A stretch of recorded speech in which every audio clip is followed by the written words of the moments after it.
Hello மக்களே, welcome to Delhi talks. Yes, one more prediction. இது ஃபுல்லாகவே ப்ரெடிக்ஷன் மட்டும்தான். இந்த விஷயம் வந்து எனக்கு சாரதா அம்மா கொஞ்சம் கூட விஜய் மேலே ஒரு பிடிப்பே இல்லாமல் ஸ்டார்டிங்லேருந்தே பேசிட்டு வராங்க இல்லையா, அப்போலேருந்தே தோணுன ஒரு விஷயம் உங்ககிட்ட ஷேர் பண்ணுறதுக்கு பயந்துக்கிட்டு தான் நான் ஷேர் பண்ணாமல் இருந்தேன். ஜஸ்ட் ப்ரெடிக்ஷன் தான், எப்படியும் ஆகிறதுக்கு வாய்ப்புகள் இருக்குது அப்படின்னு சொல்லிட்டு. இன்னைக்கு அம்மா வந்து சத்தியம் வாங்கிட்டாங்க. இனிமேல் காவேரியுமே வந்து உங்கள் பெர்மிஷன் இல்லாமல் எதுவும் பண்ண மாட்டேன்ற மாதிரி பேசிட்டாங்க இல்லையா.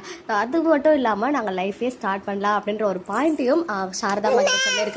அவங்க அம்மாவை பொறுத்த வரைக்கும் காவேரி வந்து இன்னும் லைஃபை ஸ்டார்ட் பண்ணாமல் இருக்காங்க அப்படின்ற தாட் வந்து மைண்டில் இருக்கும். அது மட்டும் இல்லாமல் அவங்களுடைய இப்போதைக்கு இருக்க ஒரே இதுவே வந்து பார்த்தீங்கன்னா காவேரிக்கு ஒரு நல்ல லைஃப்பை வந்து அமைச்சு கொடுக்கணும் அப்படின்னு சொல்லிட்டு தான்.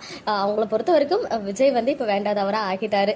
மேபி இன் ஃபியூச்சரில் அது வந்து சேஞ்ச் ஆகிடும், அது நமக்கு தெரியும். பட் இருந்தாலும் அவங்க மனசில் காவேரிக்கு வந்து ஒரு லைஃப் அமைச்சு தரணும் அப்படின்னு இருக்குது. அதனால காவேரிக்கு வேற ஒரு மாப்பிள்ளை பார்க்குற மாதிரி ஒரு ட்ராக் வருமோ அப்படின்னு ஒரு ப்ரெடிக்ஷன் இருக்குது. பிகாஸ் இது ஒரு ஃபேமிலி ஸ்டோரி இல்லையா, இந்த மாதிரி நார்மலாக மூவ் பண்ணுவாங்க. பட் மகாநதியில் மூவ் பண்ணுவாங்களா அப்படின்றது ஒரு கேள்விக்குறியாக இருந்தாலும் சாரதாம்மாவுடைய மனநிலையை வச்சு பார்க்கும்போது இந்த மாதிரி அப்கமிங்கில் ட்ராக் வரதுக்கு சான்சஸ் இருக்குது. அது மட்டும் இல்லாமல் இங்கே நம்ம மாமா மாமி அவங்க ஹவுஸ் ஓனர் இருக்காங்க இல்லையா, அவங்களுக்கு பையன் பொண்ணு யாராவது இருக்காங்களா, அதை வச்சு ஏதாவது பொசசிவ் ட்ராக் மாதிரி கொண்டு வருவாங்களா அப்படின்ற ஒரு டவுட்டும் இருக்குது.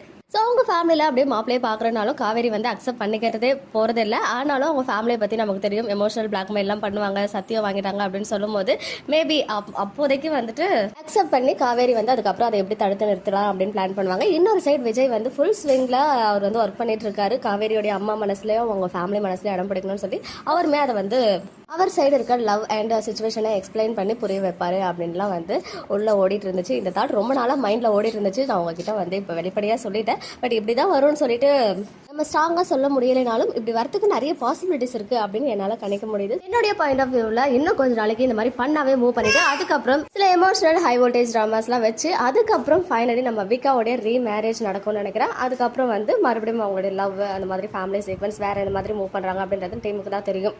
ஜஸ்ட் என்னுடைய பெர்ஸ்பெக்டிவ் அண்ட் என்னுடைய பாயிண்ட் ஆஃப் வியூவில் இருந்து நான் சொல்கிறது.